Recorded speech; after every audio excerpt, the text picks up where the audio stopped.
Hi hello नमस्कार, मी अश्विनी आपलं स्वागत करते माझ्या अजून एका नवीन व्हिडिओमध्ये. तर आज आपण बनवूया मुळ्याची शेंग. तर मी मुळ्याची शेंग एक वाफ काढून घेतलेली आहे गरम पाण्यामध्ये आणि कांदा टॅमॅटो चिरून घेतलेले, मसूर डाळ भिजत घातली होती थोडीशी. तर आपण कढईमध्ये तेल ओतून घेतलं आहे. आता त्याच्यामध्ये कांदा आणि टॅमॅटो टाकून घेतले, ते पूर्ण परतून घ्यायचं व्यवस्थित. कांदा आणि टॅमॅटो मऊ होईपर्यंत परतून घ्यायचं. त्याच्यामध्ये माझ्याकडे मोहरी नव्हती त्याच्यामुळे मी जिरं टाकलं. तुमच्याकडे मोहरी असेल तर मोहरी टाकू शकता. तर आपण ते वाफवून घेतलेलं, परत अजून एकदा गार पाण्याने धुवून घेतलं आणि ते मिक्स केलेले. आत्ताच फ्रेश आलेले आहेत मार्केटमध्ये मुळ्याच्या शेंगा. तर बघू शकता तुम्ही असं परतून घ्यायचं व्यवस्थित. त्याच्यामध्ये थोडीशी हळद टाकायची आणि पूर्ण मिक्स करायचा आणि एक वाफ काढून घ्यायची त्याची. 5 मिनटं वाफ काढायची. नंतर बघा मऊ होतात त्या. तर बघू शकता तुम्ही मऊ झालेल्या आहेत शेंगा. व्यवस्थित परतून घ्यायचं. त्याच्यात थोडीशी मसूर डाळ मी अगोदर भिजत घातली होती, तीसुद्धा ॲड करायची त्याच्यामध्ये, म्हणजे व्यवस्थित छान होते. आणि त्याच्यात चटणी आणि मीठ टाकलेलं आहे मी, अगोदर हळद टाकलेली. बघू शकता तुम्ही. आपल्या चॅनलला नवीन असेल तर नक्की सबस्क्राईब करा चॅनलला. आणि एक परत नंतर मंद आचेवर एक वाफ काढून घ्यायची मसूर डाळ टाकल्यानंतर, कारण थोडी मऊ होते त्याच्यामुळे. आणि कोथिंबीर टाकलेली आहे थोडीशी मी. बघू शकता तुम्ही.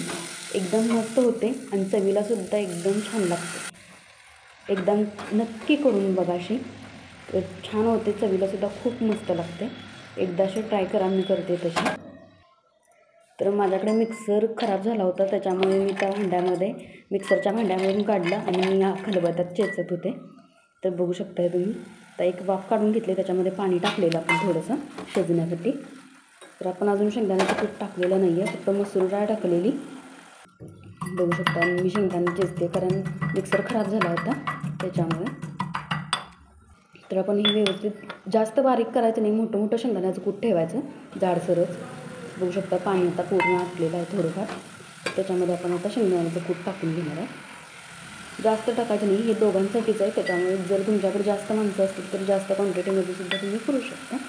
तर मी अर्धा किलो आणलेलं, त्याच्यामधल्या थोड्याशा मी केल्या होत्या आणि बाकीच्या शेंगा मी त्याच्यात निवडून ठेवलेल्या.